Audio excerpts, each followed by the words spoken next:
कबले रही अकेला चेला भोला बाबा बुझ फिला के हो।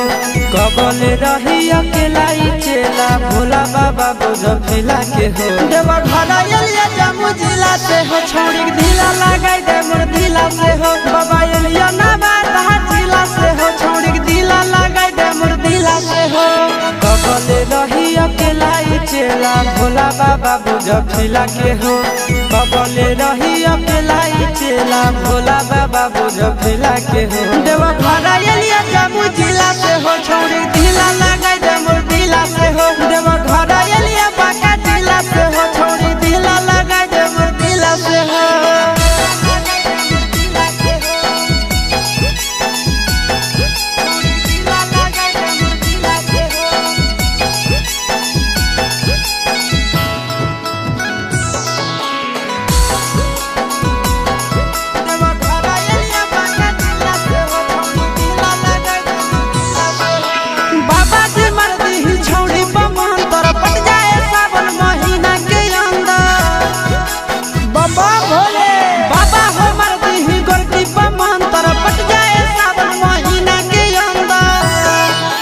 हर साल जलवा ढार ले अइबो पैदल चाहे सकीला से हो।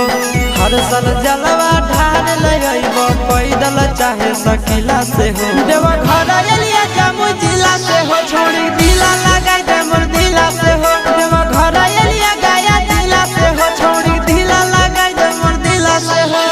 ए बाबा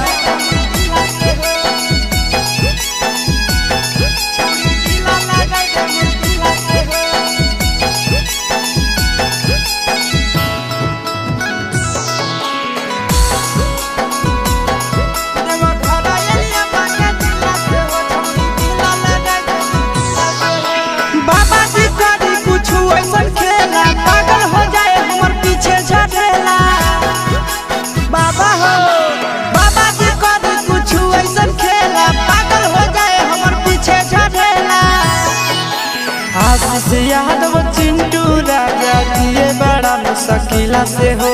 आशीष यादव नंदन यादव जिए बड़ा मुश्किला से हो। देवा घर एलिया मुंगेर जिला से हो, छोड़ी